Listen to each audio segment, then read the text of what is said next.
Council Executive. Welcome to you all. So we start with apologies for absence, please, Rachel. We have apologies from Councillor Mrs. Wooley, but she is on Teams today. Yes. Okay, no further.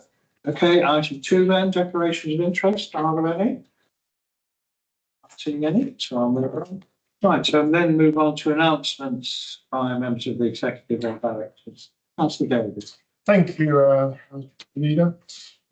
3 things from me this morning. Firstly, following the decision at full council to use £1 million from reserves to fund the property flood resilience scheme across the county, I'm pleased to be able to announce that based on that, a sum of a maximum of £5,000 per eligible household will be able to help better protect around 200 homes through helping fund the installation of measures such as flood barriers for doors and windows or non-return air bricks. We know that flooding can be devastating for residents whose homes are affected, and we want this fund to be well utilised to help them better protect their properties from the potential of any future events. As you'll be aware, there is no government support for those properties affected by flooding at the beginning of January, so this will be badged as a Lincolnshire County Council scheme rather than a government scheme. I believe that we can operate this scheme with a lot less bureaucracy than the existing way government was doing it, and therefore we can maximise the benefits that funding can bring. Officers are currently preparing the appropriate administration for the scheme, which should go live after I can take a formal decision on March the 14th. So we'll then contact all those properties affected. I would write to all councillors in the affected areas today announcing the plan and how they can be engaged with their residents that were impacted in January.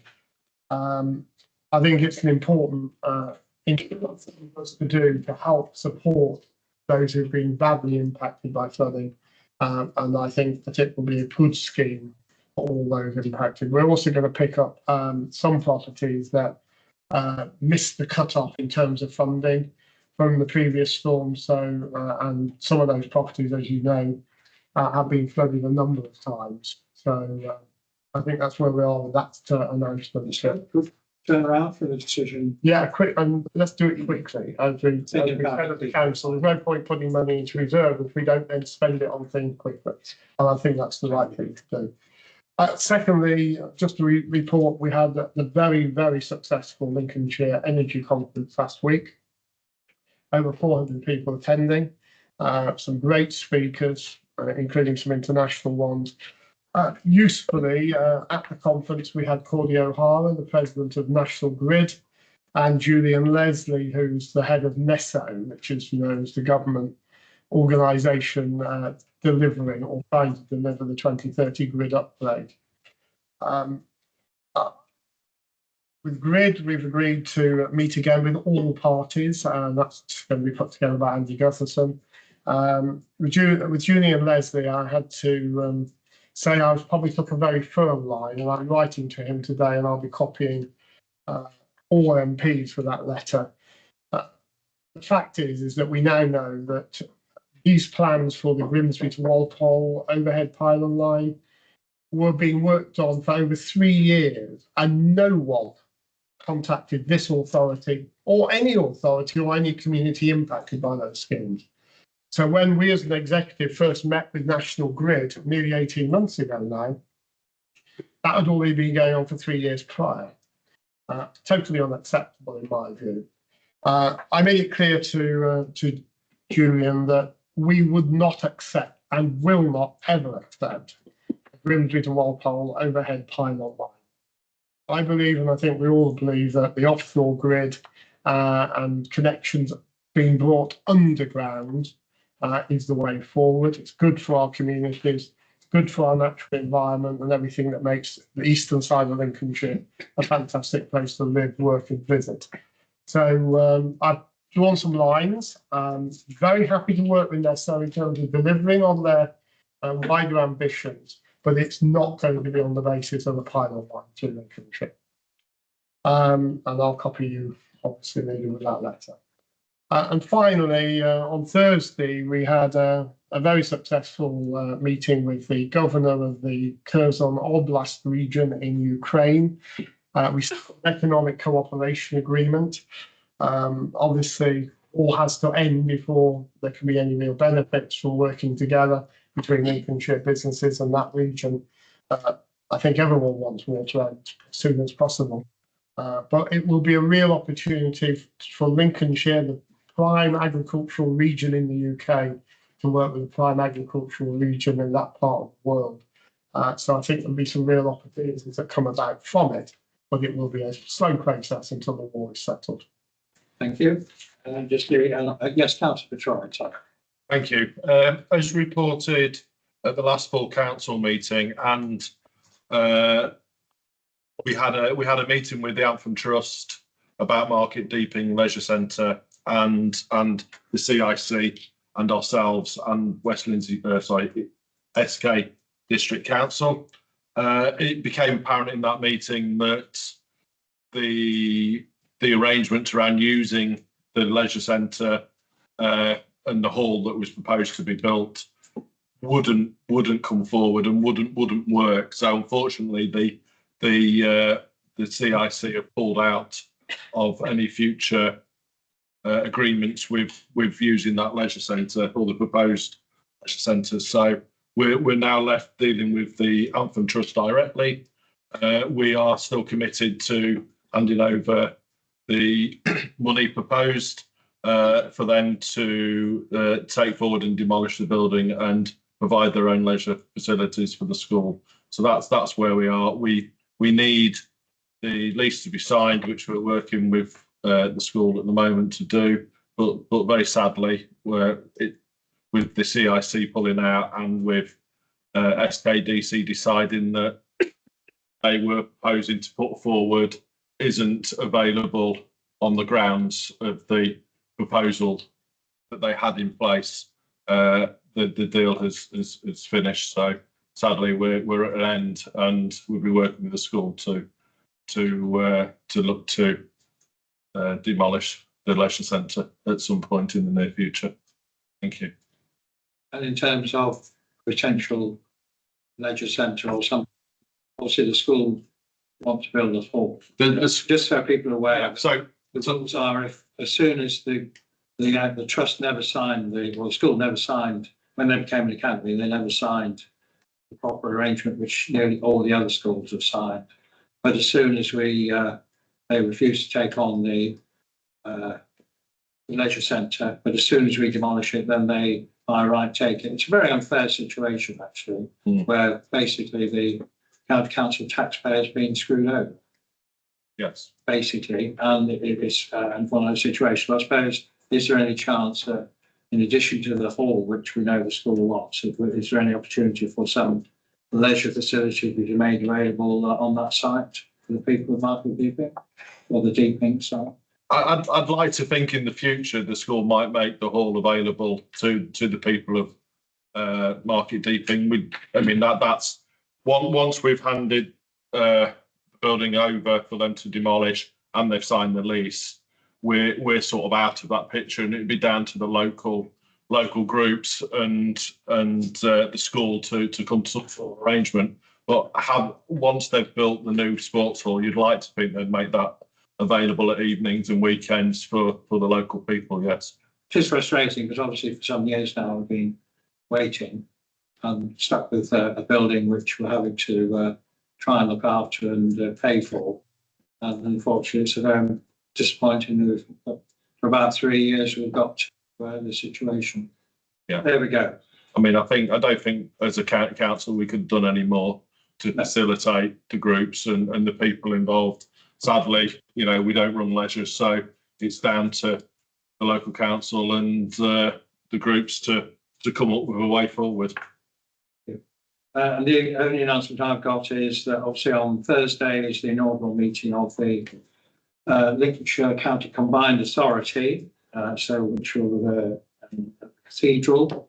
I think people have been invited, haven't they? The relevant people have been invited. So we'll get it obviously without a mayor. So a lot of the constitutional arrangements will be put in place, ready for the mayor to be elected on the 1st of May, and then obviously then Mayor will then chair the mayoral county combined authority. Do you want to just everything's moving in place, isn't it? Yes, that's right. Thank you very much, Leader. So the formal meeting starts at 3:30 at the cathedral, and then that's followed by a service that the Dean is going to facilitate, and then in the evening time we've got a sort of networking event with various businesses across the whole of the Greater Lincolnshire area, showcasing some of the fantastic work that happens across our businesses. We've got more than 300 people attending, which again is really positive. So very much looking forward to it. Good, and we are in the process of recruiting a business chair, and obviously Neil Juster, who's currently has joined the NEP, so that's in progress, isn't it? It is, and Neil's agreed to hold the reins and be in that position until the formal process for electing a new chair to that for business group. Good, so we're well set up for investment and get some more money and some more influence. Yes, George. Yeah, sorry, just on another matter, if that's okay, just hot off the press, Alford Windmill, the local group had a meeting last night. It's something that the council's been working very closely with the Alford Windmill Trust. They've decided to be independent from Alford Town Council last night, so that's a real positive move forward. We've allocated £460,000 to the windmill for the repairs, and we look forward to working with East Lindsey District Council and Alford Windmill Trust to get the world back up and running and be a tourist destination for that area. Excellent. That's a really good news story. Good news. Any more good news, anybody? Okay, I'll with that then I'll move on to item 4, which are the minutes of the meeting of this committee held on the 4th of February. Is your wish I sign these? Agreed. Agreed? No dissent, thank you very much. Okay then, we move on to item 5 then, which is the first substantive item, which is residential care and residential with nursing care mutual costs. Over here. Oh. Yep, so we're asking the executive to approve the rates for the coming year for the residential care and residential with nursing care. And you thought there for a moment. But the rates for the coming year because we've got obviously the uplift in payments of the NI contributions, it's causing a bit of an issue out there with our care industry. So we've set the rates for the coming year, and it is all in the paper. There's different rates for different things. We've got the older people with individual rates, we've got learning disabilities, mental health. And we've also got a targeted support for the coming year as well. With the government's increase in the national insurance rates, it is causing not only the care industry, but also all businesses in Lincolnshire a very big worry. So we are going to, this next year, we're going to put the fair review of our care contract. We're going to look at all the costs of the care, and this extension will be just for a year. So the uplift will be for a year, and we'll come back next year, obviously, and look at it again. Martin's going to present it, and Carl is going to here as well. Okay, thank you. So this is one of those things that comes around every year. It's one of the important things that we have to do in adult social care each year. So the local authority has a statutory duty under the Care Act to manage social care markets, to ensure that people can have fair access to good quality social care, and that that care is available at a fair rate. And clearly, this is the area where something like 5 out of every £6 that is spent on adult social care is spent on individual packages of care. So it's the single biggest area of expenditure of from the general fund. So it's a very important duty that we have. We have a model that we've developed over a period of years that enables us to assess what the actual cost of delivery of care is, and the legislation does require us to have regard to the actual cost of delivery. So we have models that we've developed and worked with the market over a number of years. Those take account of the full range of costs of what it actually costs to deliver social care in its various guises. For these purposes, the key factors are what proportion of those costs relate to staff and what proportion of those costs relate to things other than staff. As you might imagine, that those ratios vary a bit between residential care of different types, home care, and other related services. Those models have been developed with the sector and have been used over a number of years as the basis of fee uplifts. And so the key factor for these purposes is that ratio between staff costs and non-staff costs, because in effect, what we've done every year is that staff costs are uplifted by the increase in the national living wage, and non-staff costs are uplifted by an assessment of inflation. I think worth noting that, of course, for a number of years, governments of all varieties have very deliberately and consciously increased the national living wage by significantly more than the rate of inflation. And therefore, that has meant that in real terms, the cost of adult social care has increased much more rapidly than inflation, because something like 3/4 of the cost is staff, and therefore we've got increased much faster. So to put that in context, national living wage increasing in the year that starts next time by 6.73%. So that's about 3 times the rate of inflation. So what we went out to consult, we required to consult with providers. We went out to consult on a proposal that would increase the staff elements by the national living wage rate, 6.73%, and we would increase the non-staff elements by an estimate of inflation, and the estimate that we put into consultation was 1.7%, which is a figure used across the council. We've consulted with market. We have a total of 35 responses back. That may not seem a great number, given that we have there are several hundred providers out there. However, it's worth noting that we had responses from all 9 of the providers for our home care services. There are many other providers who don't provide home care directly to council, but all 9 of those that do responded. And we had responses from LINCA, the Lincolnshire Care Association, and they cover about 3/4 of all care homes. So although we didn't get a very large number of responses, the responses that we did receive covered the very large majority of the sector. In addition to that formal process, we've been very actively engaged with LINCA. We've had very frank conversations with them. They've been very clear about the issues and challenges that the market are facing. I have to say that those conversations, while being very frank, have also been very fair and very practical. And I think that we are once again gaining the benefit from the significant effort that this council has put in over a number of years to ensure that there's a really positive and practical and constructive relationship with the market. I wouldn't say that it's a soft relationship or a cosy relationship with the market. It's a very frank relationship, and I think that we are again seeing the benefit from that, the effort that's been put into that.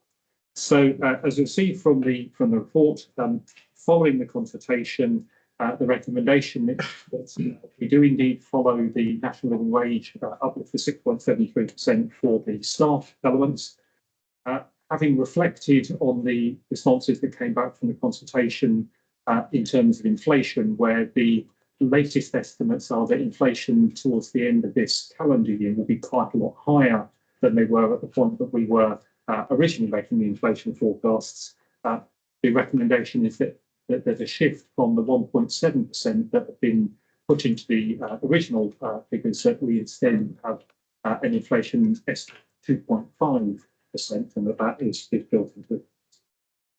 And that as Councillor Beauclerk was saying, the issue of national insurance contributions, employees' national insurance contributions, that we explicitly exclude consideration of that from the folks' fee rate. So if I say a little bit about that, normally we would expect to take full account of that kind of change in the context, and I say the intention, as in previous years, is that we'll the recommendation is that we take the full account of the national living wage.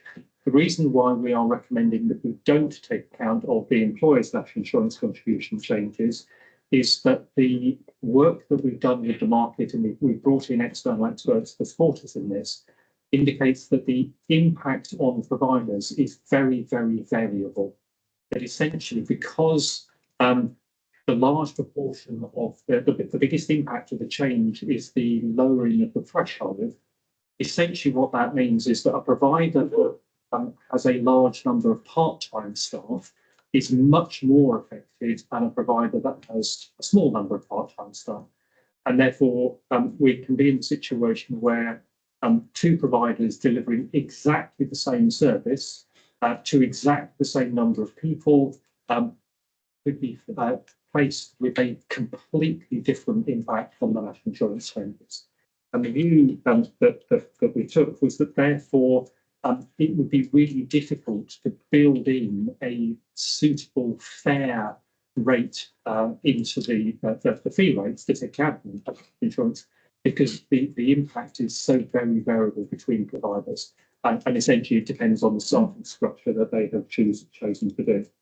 And so therefore the recommendation is that we exclude employers' national insurance from the fee rates, and that instead that we set up a targeted support process which would enable us to work with providers to provide them non-recurrent funding for the 25-26 financial year to support them to deal with the impact of the employers' national insurance changes.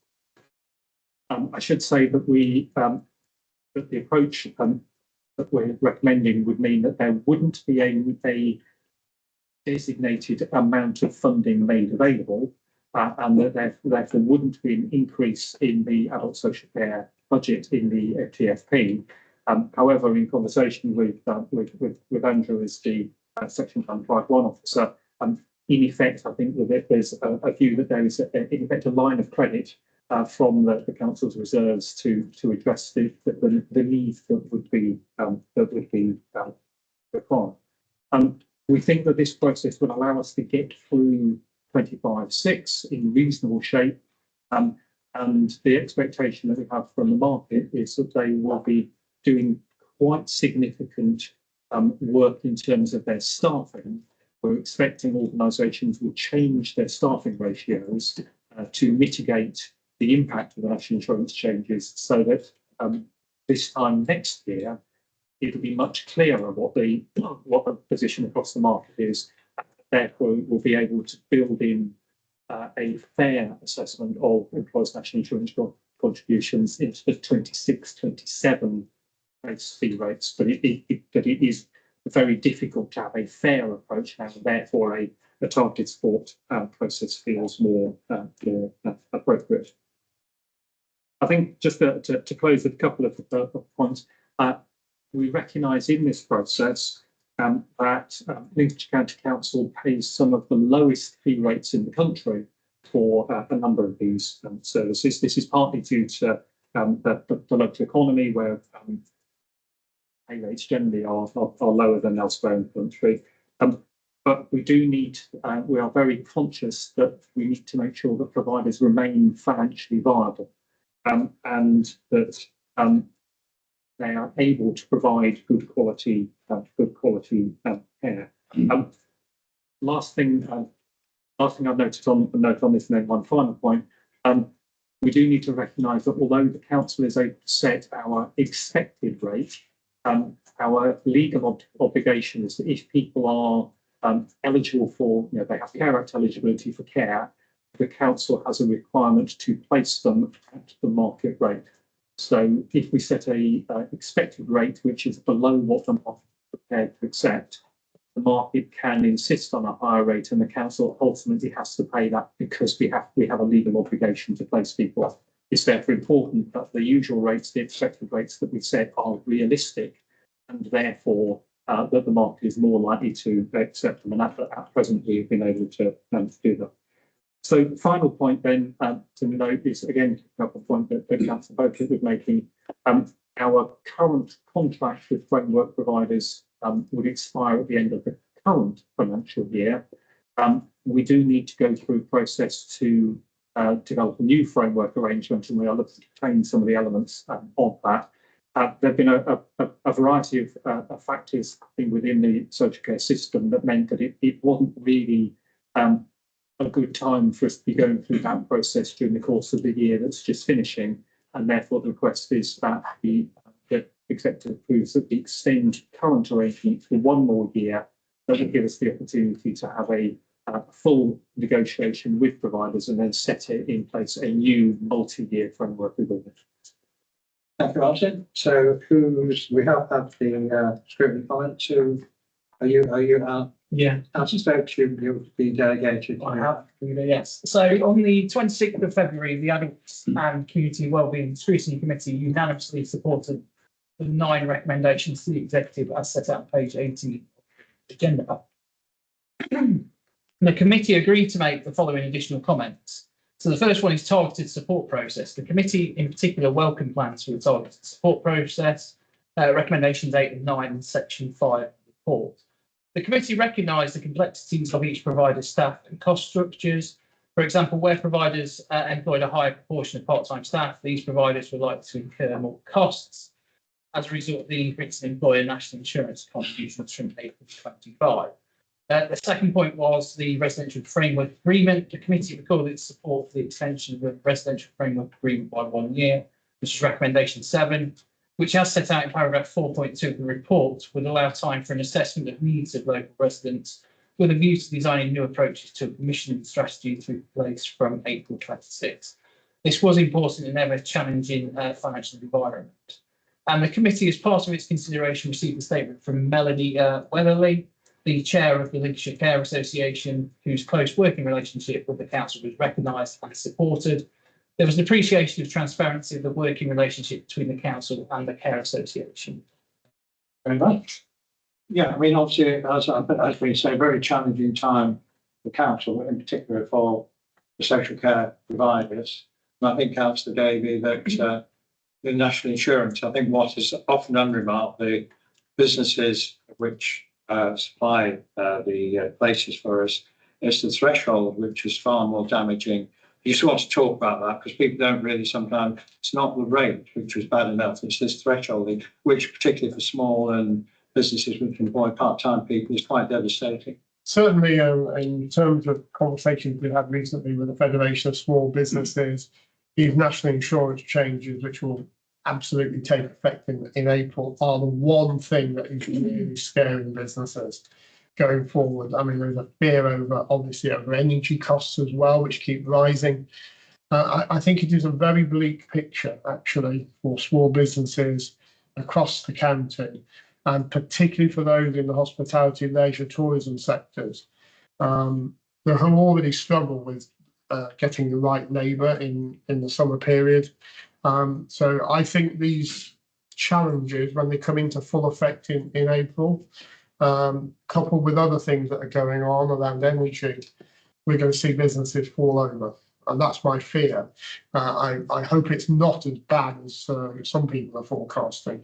But I do think we are under real pressure in Lincolnshire, and particularly around those family businesses. The changes not just in national insurance, but also in the actual inheritance tax proposals as well. It's not just family farms that are under threat. It's all family businesses, and a lot of the big businesses on the coast are old family businesses. So there's going to be some real issues there as well. So I think, as Martin, that is very much a factor within the social care market, isn't it? All those issues are coming about. So I think as obviously we've got to, as you said, we've got to try and maintain a healthy supply of providers. At the same time, we've got to try and balance that with protecting council taxpayer and getting best value for money. So it's quite a challenging period, and obviously hopefully one would hope next year that the government will recognise that when they look at their funding arrangements, but also the disappointment was the reform of the social care sector has been put back for something. I don't know what conversations are happening about the reform of social care to help with some of these problems. Well, the government announced a commission led by Baroness Casey. They've also announced several other commissions that she's currently running. So, understanding is that although work has started to prepare the ground, very little is possible until she's able to focus on this. She has been asked to produce an interim report in a year's time looking at the current system, but her main report is due in 3 years' time. Realistically, that's likely to require legislation, primary legislation. Obviously, we don't know what she'll come up with, but the odds are if it's substantive reform, it would require primary legislation. So, major reform of social care is probably 5 or 6 years off. Yeah, which means more money's got to be made available to make the whole sector sustainable. Councillor Corey. Thank you, Chairman, and thank you, Martin. On page 20, 2.2, proposed rates include inflation forecast of 2.5% on the BBC this morning, so it must be true. It's reported that by the end of this calendar year, inflation is expected to reach 5%. So what does that do? I don't know whether Martin or Andrew want to answer that. What does that do to our forecasts and our ability to deliver services? Yeah, so obviously it's quite a live and developing situation in terms of the inflation effect. So obviously Martin referenced the conversation we had when we set out on planning this next year's budget back in the summer, and the rates that Martin quoted before. We were projecting the average weighted inflation to be 1.7% for that next year period, and that's why we've had those discussions over recent weeks on the back of the consultation to bump that up above the current rate as it is at the moment. But obviously acknowledge the fact is that if those reports are coming out that it's getting worse, then that's where we'd have to start to think about, as we did when we last experienced inflation back in 2022, the overall contingency position of the council as well. So I think that formed part of your conversations, didn't it, Martin, was around finding a middle way to provide some comfort to the market. We were acknowledging of what was coming down the line to happen. Thank you. Any further questions? No. I mean, obviously, I think the position to have a sort of parachute system, I think, is a good one to help those, but obviously can only be a short-term answer because otherwise it becomes unfair. In fact, you're subsidising inefficient providers against ones who may be more efficient. So it is only a temporary solution. If I can just add to that. So 2 things. One is we're being very clear that the public support process is purely for the implications of the employer's national insurance contributions. It's not a wider scheme. And the second is that we're working very hard to ensure that the process we develop is as a little bureaucracy about it as it possibly can. Partly because we don't want the providers to spend so much time and effort filling in the forms in the application, and it will be an application-based process. We don't want them to be spending so much time doing that in fact that's cost them more than the amount that we'd be giving them. But equally, the commercial team, there are things they need to be doing rather than spending their entire time running the process. So we are trying to have it as a robust but as streamlined process as we possibly can. Okay. Recommendations then are on page 18, and there are 9 of them. I won't read them all out, but I think it has been explained pretty clearly. So all those in favour of those recommendations will show. That's agreed. It's unanimous. So thank you for that. Thank you for your report. Very important. Okay, we will then move on to local budget monitoring report for For seamless transfer. Thank you.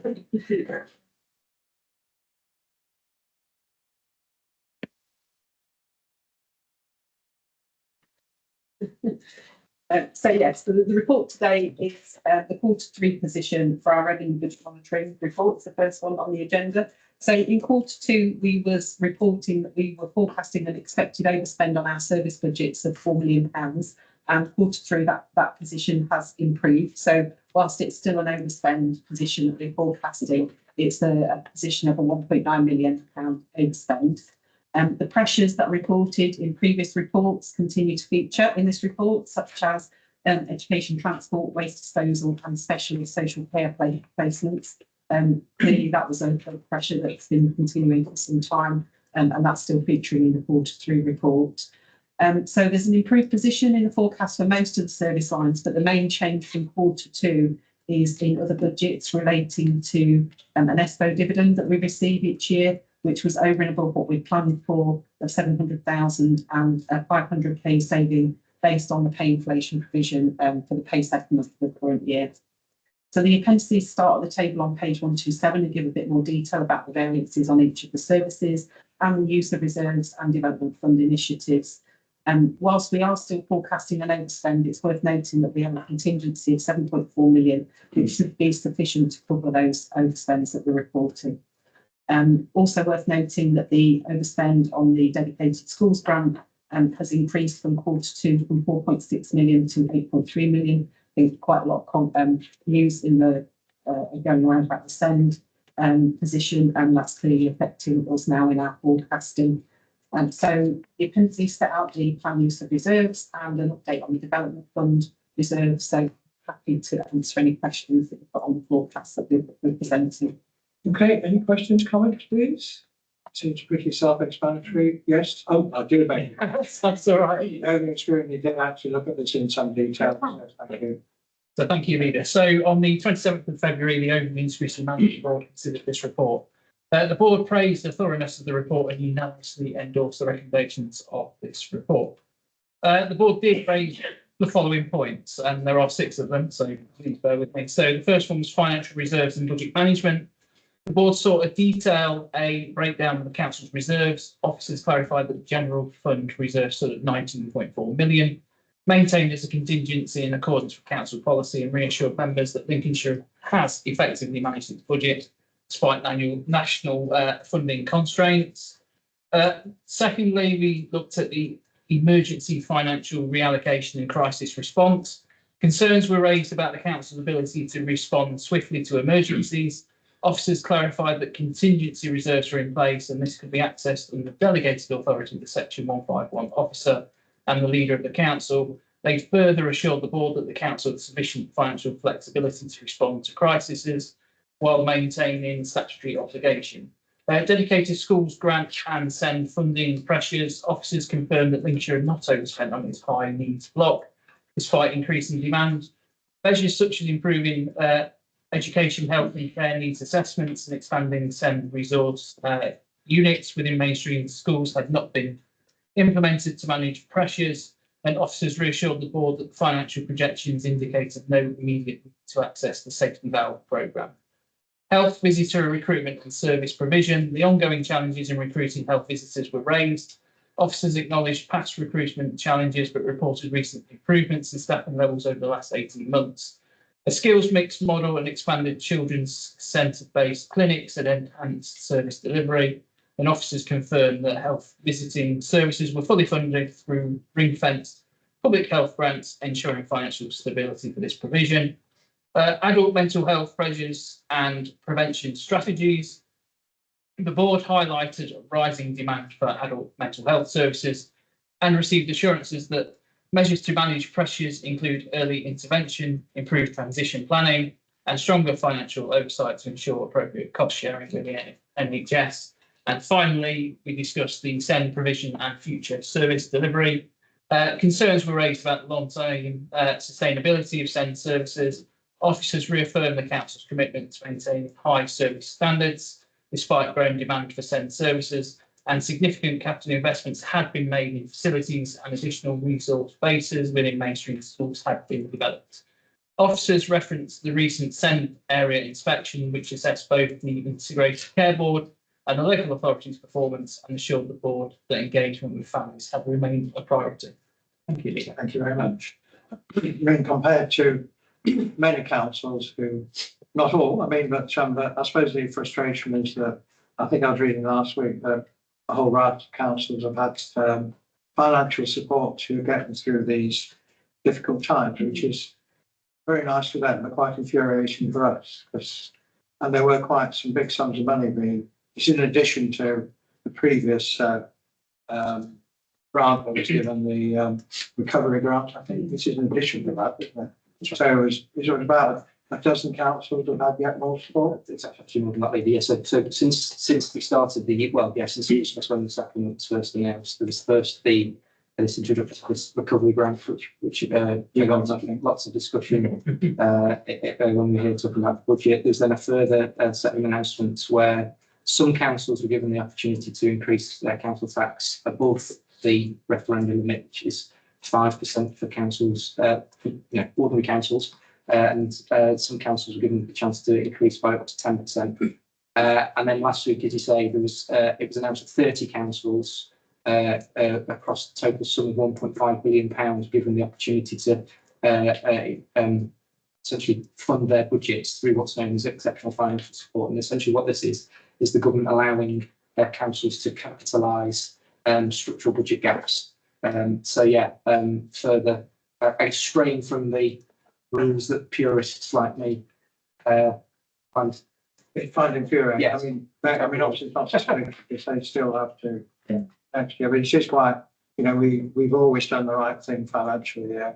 And it's not a political party, but we never seem to get any recognition. Others, talk about social care grants, talk about the, again, other councils have been allowed to have been given effectively support. Supposedly, though, so it ain't fair. All we can do is do our best and carry on being a prudent, well-run council, and hopefully that one day we might somebody might recognise that. Obviously, we took Councillor David. We did take some small amounts out of the contingency for the business growth, trees, and the World Sport Network. Do you want to just remind us about that? Yes, as you know, we've just done another Free Trees event. So as part of our manifesto commitment a few years ago, we made it clear we wanted to plant a tree for every single citizen of Lincolnshire. We're getting on with that, and I know you, Leader, have been working with the Woodland Trust on some of that. So I think that's the important thing.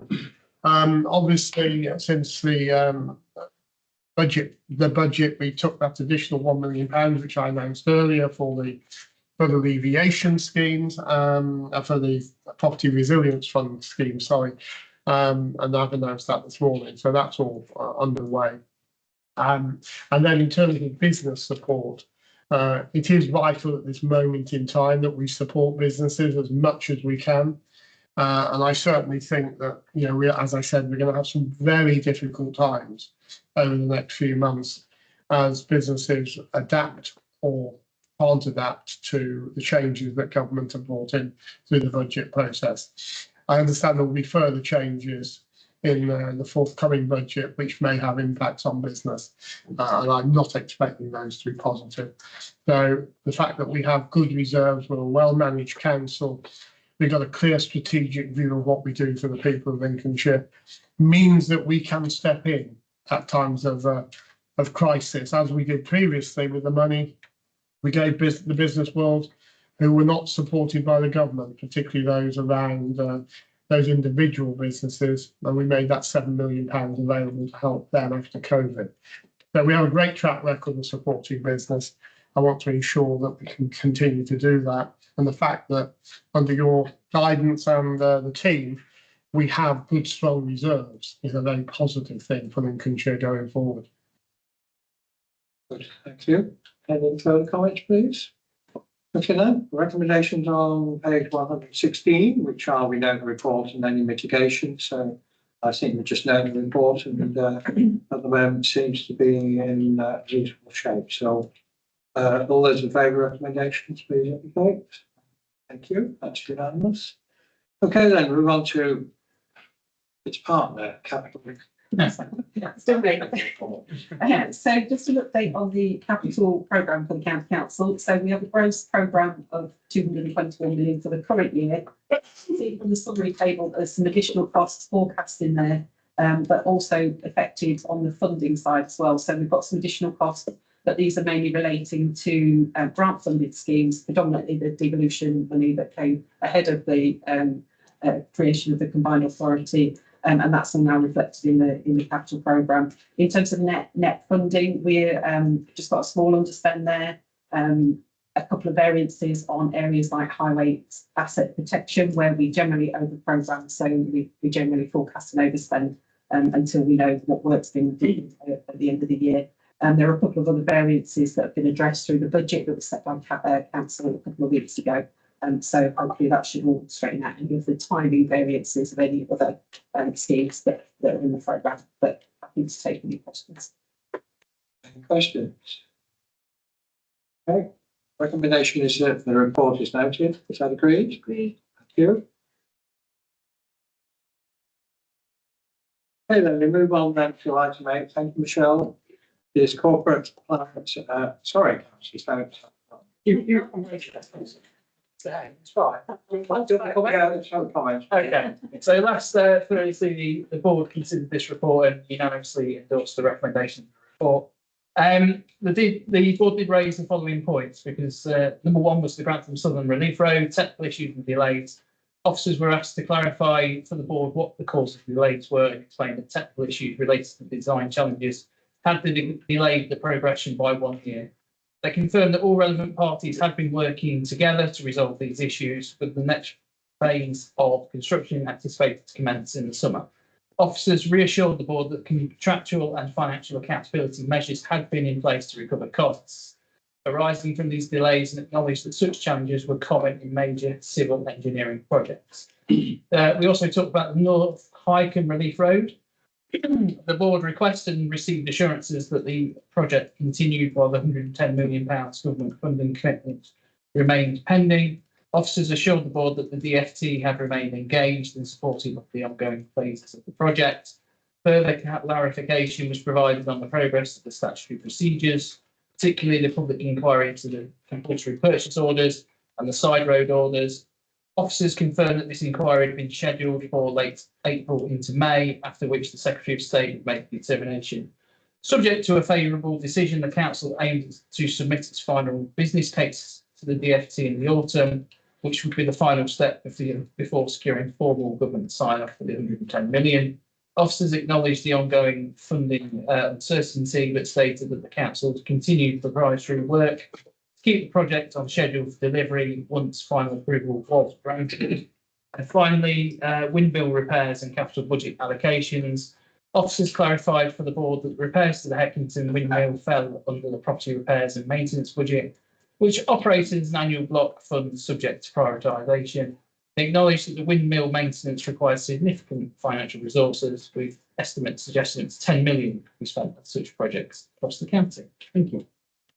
Sorry about that, Karen. So, yeah, I forgot that. Yes, windmills did come up, but we could spend easily 10 million. Every windmill wants help. Then you do so much. Yeah, thank you for the report. Any further comments on Adam's summary? Thank you. Okay, then moving on then to item 8, corporate plan success framework. Thank you, Leader. Yeah, Q3 report like the finance. So, yeah, a really strong picture for Q3, obviously up to the end of December. As we know, we use activities and key performance indicators to measure the success of the corporate plan. In terms of the Q3 report, we have no activities that are RAG rated, so really positive, and 89% are progressing as planned, so RAG rated green. We do have 4 that are under RAG rated. 3 of those you'll be familiar with. The first one is around the needs analysis for extra care and community supported limited accommodation. Again, this hasn't achieved in quarters 1 and 2. Work is underway around the needs analysis. That is progressing, but is slightly behind where we would have anticipated it to be. But there are resources now in place and working on that. Second activity actually was reported twice, so it counts for 2. which is in two parts of the success framework, and that is around the Greater Lincolnshire Combined County Authority. And again, only slightly behind where we expected when we set out at the beginning because of the general election. But obviously, we're very in favour of where we are with that. And then the final Amber Rates activity is new in Q3, and that is around the delivery of the reduction in the council's property estate. Again, it is behind where we would anticipate, but work has commenced in Q3, so in January. The new survey asset management plans have started, and that will give the strategic requirements for our property estate going forward, and will inform the phase 2 of property rationalisation. So they're the activities that are Amber rated. In terms of key performance indicators, again, a really positive picture. We have 86% of these are either exceeding or achieving their targets, and they are challenging targets. And we will review them as part of the 25-26 review. Of the 7 exceeding their target, all of them were exceeding in Q1 and remain to do so. We've got 12 that are achieving their ambition. They're all detailed in the report. I will just pick up those that aren't achieving their target. Again, very familiar with the two around recycling rates and recycling at household recycling centres. But again, offset that against the household waste to landfill, which is exceeding its target, and the household waste collected, which is achieving its target. So again, as we know, we have the narrative in there around the waste hierarchy and around the overall waste position. And then the third measure is the Section 19 investigations completed within 6 months. Again, considerable work ongoing in this area. Whilst we're not achieving the target we hoped, we are hopeful that we will see further progress in Q4, assuming that there are any further significant flooding events. But considerable work is ongoing around storm and storm event investigations. And just to note here that the rate of children in care measure that was underperforming in Q2 is now back within target and tolerance range, so really positive. We've included some contextual measures which are recommended by the Executive Director. Again, some really positive performance, particularly around our heritage attractions and our visitor economy. So we continue to see in Q3 the visitors to heritage attractions continue to rise. And also we've seen a 33% increase in overall user traffic on the website compared to a year ago. So really positive during that Christmas and end of 2024 period.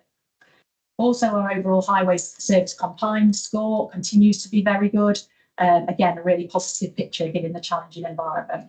And then finally, the number of tenants in economic development portfolio and the occupancy rate, again, really positive at 93% occupancy, which is consistent with Q2. So we're retaining that high level.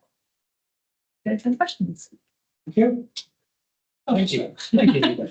So again, this report was considered by the board, and we were satisfied with the depth of the detail provided and the report within the report, and unanimously endorsed the recommendations to the executive. The board did raise the following points. So household waste and recycling and reuse initiatives. Officers acknowledged concerns raised by the board regarding the disposal of reusable goods at household waste recycling centres, and highlighted ongoing efforts to expand reuse initiatives. They referenced the trial at Tattershall that allowed items in good condition to be divested for reuse rather than disposal, with plans in place to extend this model across other sites. Officers also confirmed the rollout of the paint reuse scheme initially trialled at Grantham and had been expanded to additional centres, including Louth. Further assurances were provided regarding collaboration with charities to collect and distribute reusable items. Officers stated that such partnerships have been utilised in the past and would be considered further as part of a broader reuse strategy. The council has been evaluating the feasibility of bulk collection policies for reusable goods, with findings from the Tattershall pilot informing future decisions. Waste hierarchy and energy from waste considerations. Officers acknowledged the board's questions regarding the waste hierarchy and the role of the energy from waste plants. They confirmed that the energy from waste remained an integral part of waste management, but noted that the existing hierarchy prioritised recycling wherever feasible. Sickness, absence and workforce demographics. Officers provided the board with updated sickness absence data and confirmed it being monitored monthly directorate leadership team meetings. They reported targeted interventions in key service areas, particularly adult social care, where high sickness rates were linked to older workforce demographic. Officers explained that workforce adjustments and alternative career pathways have been explored to better support older employees. They also noted that the health visiting services experienced increased sickness levels due to planned medical procedures affecting ageing, predominantly female workforce. Officers reassured the board that sickness levels had improved and approaching pre-pandemic levels. Then support for young people not in education, employment or training. Officers explained for the board that the NEAT statistics for under 18s has closely been monitored within the children's services. However, they explained that once individuals turned 18, they were classified as adults, making tracking more complex. Officers noted that employment and education figures for adults had been monitored separately through broader economic development measures.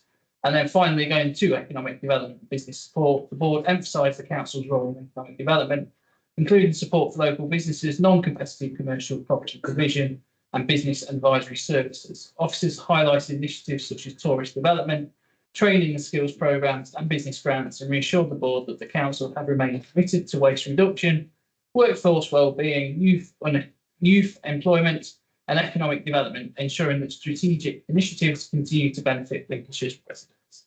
Thank you. Very much. Right, that's good, thank you. So in terms of the two flag races, Caroline, just remind, I mean, obviously the combined authority is back on track. Yeah. You know, so can we just have an answer on those two? Yeah, so the first one is around the community supported living accommodation strategy. Martin, I don't know if you have anything further. Yeah, happy to talk about that. So we've had a sense that community supported accommodation, so supported accommodation for both older people and working age adults, is often a really good option for people who are struggling to live at home but don't have a level of need that requires them to live in a residential care home. We've had a sense that we probably haven't got the right amount of accommodation across the county, but a sense that we need to do more isn't sufficient to as a basis to start a whole number of schemes and working with developers to do this. So we've needed to do a needs assessment. That has identified some challenges in some of the capacity capability within the directorate, which we've needed to address. We're now well on the route down that and have undertaken quite significant work to identify what the future needs of the county are likely to be in terms of need for supported accommodation. We need to check the numbers, but the indications are that we probably need to expand the amount of supported accommodation by several times compared to what we have at the moment. And so therefore we're now pretty much at the stage where we can start to have conversations with the market about what sort of data they would need to reassure them about that there was a genuine need for greater levels of accommodation and therefore significant investment on their part. And then what the process would be for connecting with them. So we've now got to the stage where we've just about got enough information to have those conversations with the market. Those become really important because in previous experience, the county council and I've worked in other authorities where we've done the same. The council has invested quite significant amounts of capital in developing these schemes, but increasingly the feedback that we get from the market is that actually those capital investments are less of a encouragement to developers than we perhaps used to think they were, and that it is more the guarantees about the ongoing revenue stream that is more important to them. So we've needed to have the firm basis for the numbers in order to have conversations. We're now pretty much at that stage. Yeah, the second one. The property, yes. So I think just to start on this one to provide some context, since 2022, we've removed 51 buildings or pieces of land from our books, generating capital receipts of £13.4 million, which is all saving to the taxpayer in terms of reduced running costs and what have you. This is predominantly around the reduction in the office estate, and we've committed to reducing the number of office buildings that we use by 30%, all of which will save the revenue budget somewhere in the region of about £2 million on an ongoing basis, and that plan is in train. The reason it's showing as amber is that some of those closures, removals or demolitions require planning applications and what have you. So we are in the process of working those up at the moment. Also, as well to say is that by putting this commentary around service asset management plans, we'd like to accelerate, I guess, the reduction of the property estate where we can to get, again, generate further savings as time progresses as well beyond what we were committed to. So, Thank you. Just in section 19, they've all been completed, all published on the website, but then obviously there are some follow-ups. Yes, obviously, Leader, yes, the Bet and Hank ones all completed on the website. January storms, we've got a commitment to get those all done within the 6-month time frame. Obviously, we hope we don't have any more incidents of flooding in the next few months. I think it's bearing in mind how much happened with the Bet and Hank and how we had to up-ramp staffing and everything to cope. I think we've actually caught up. I think we're on the upward trajectory to manage things within timelines in the future, subject to there not being a repeat of that kind of event. Yeah, I think there is, I know from my area, stuff is actually happening now, investigation stuff, if nothing else. And I know there's been quite a bit of, through highways, quite a bit of remedial work as well. So that's good. I suppose in terms of partners, Andy, there's obviously all the other agencies who are involved with us, but what's the situation?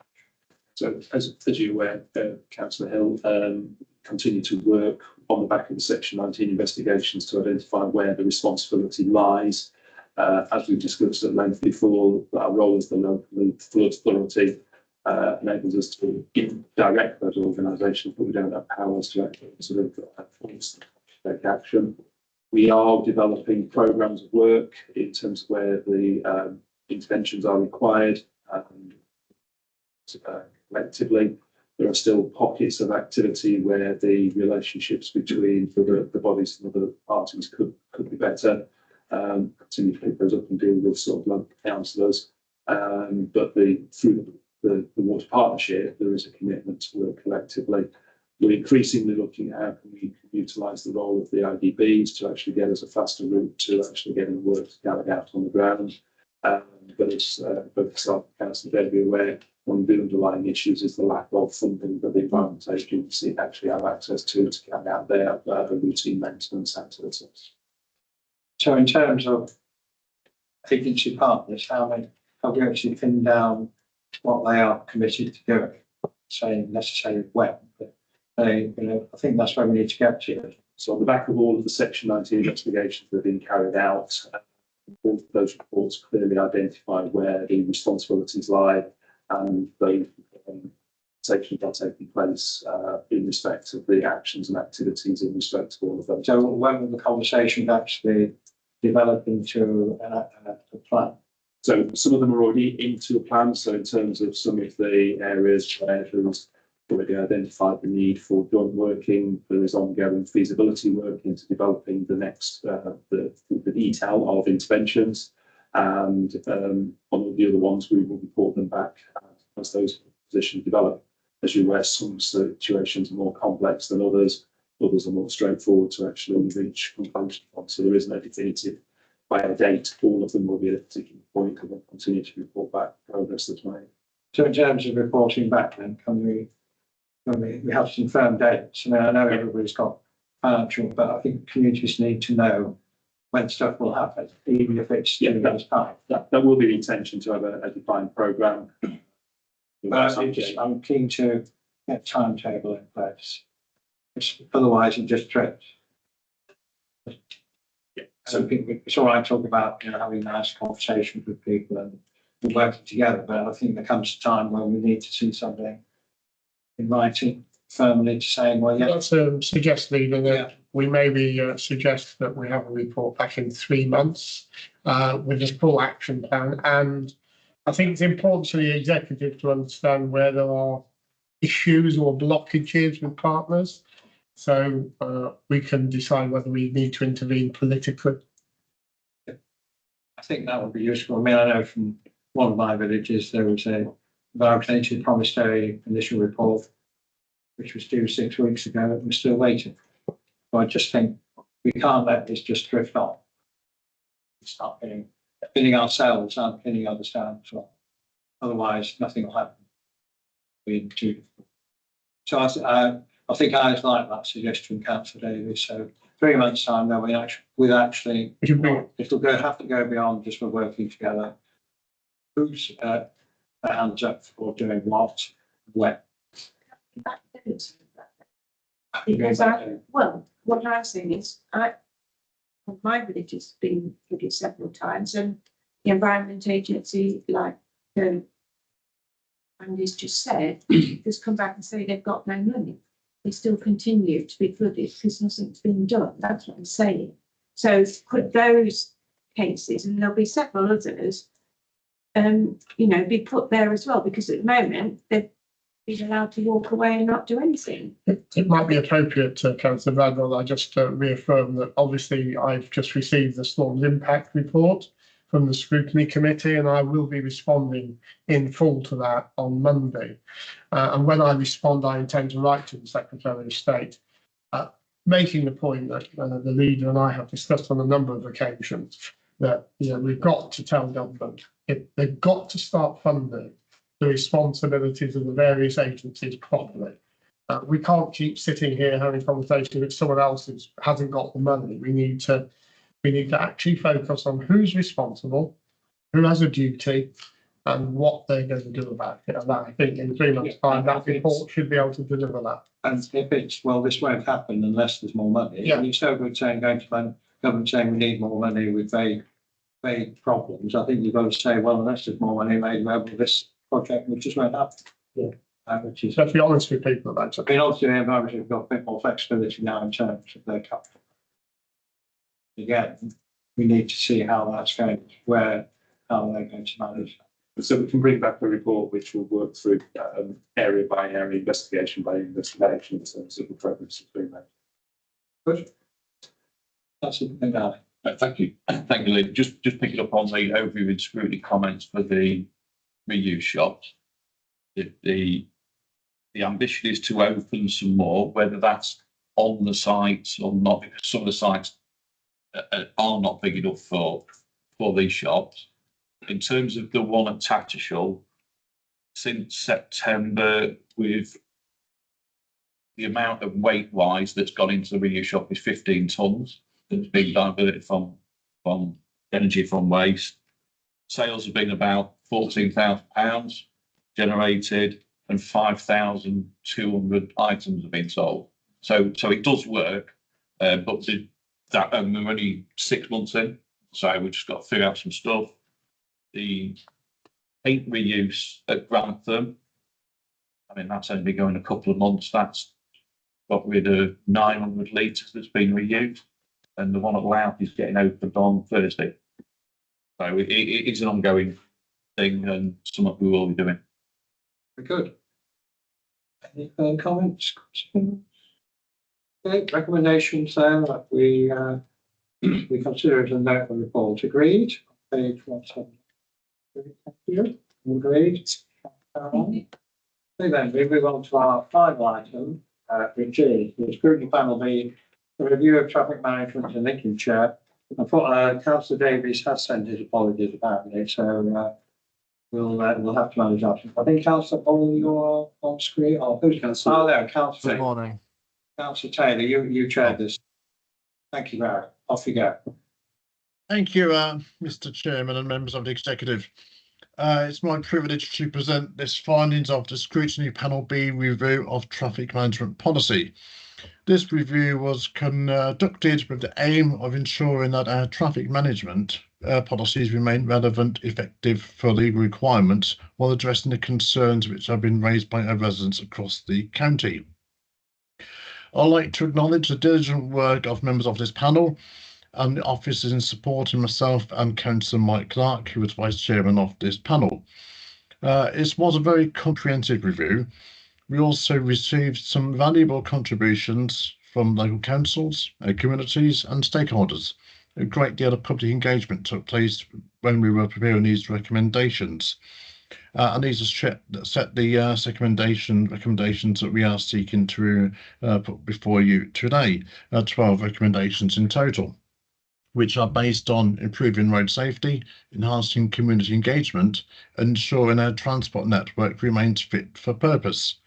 This review has been evidence-led, which is focused on pedestrian safety, school traffic management, enforcement, access, and traffic regulation orders. I did report our findings to the Highway and Transport Scrutiny Committee at its meeting earlier this year, 27th of January. Members of that committee gave the unanimous support for the panel's recommendations and commended the depth of the work that this panel carried out. Members of the committee particularly welcome recommendation 6 as an important step in empowering communities to address their local concerns. However, there were concerns raised by members regarding the pace of progress and the need for a clear timeline for the implementation, and there were other key discussion points, including engagement with National Highways. There was a question regarding safety and upgrading of the A1, which we did not consider in this report, but we know it's been a major issue and raised at full council meetings. Also, funding resources was raised as a concern. School safety and speed limits was raised as the motion was passed at council on the 13th of December regarding speed limits around schools. The committee strongly supported the recommendations to improve accessibility for blue badge holders and addressing the concern about parking availability and a need for more consistent approach to these policies, because I believe supporting these recommendations will truly improve the quality of life and increase mobility for our disabled residents.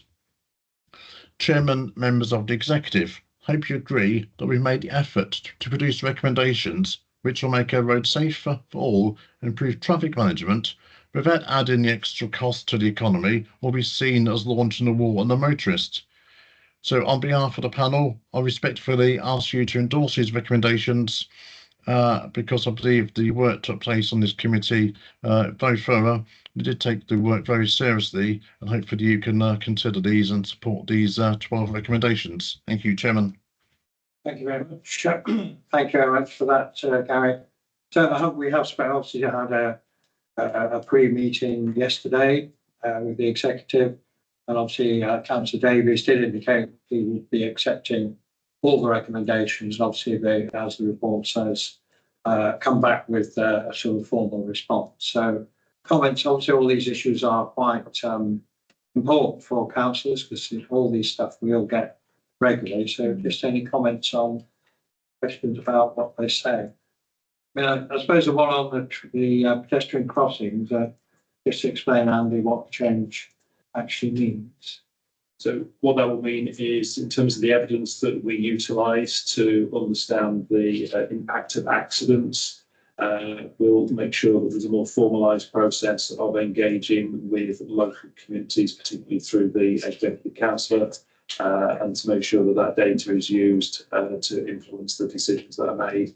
Because obviously we recognise and appreciate that a lot of the time the crossings are on well-used routes. Obviously they're an important aspect of community access and facilities in and around their area. So that will be more clear dialogue between the executive councillor and the local councillors. The recommendation individual projects. There'll be a formalised process. And that will hopefully, as they get from with the involved with seeing further today. Yes, Paul. Because I know we go on accidents at the moment, and why can't we have one of the main sort of triggers to be the amount of traffic? It's like in Woodall, we've got a very busy junction at the roundabout, and we haven't had any accidents there. But you know, desperately could do with a school crossing where the children cross over the road to get down, making it without near to school. And I just think sometimes, are we looking? Why can't we look at the numbers of people that are cross? You know, it's neither. I think numbers of people utilising crossings are part of the criteria, but there's a prioritisation. Ultimately, one of the issues that comes to the fore is actually the accident record. It's the same in the way that we look at the accident record from when we're devising sort of improvements out onto the wider network and everything. There are choices to be made and prioritisation. I think it's just part of the criteria. Yeah. That number, type of road, but also numbers of people crossing. Well, I'm saying we have people crossing the road.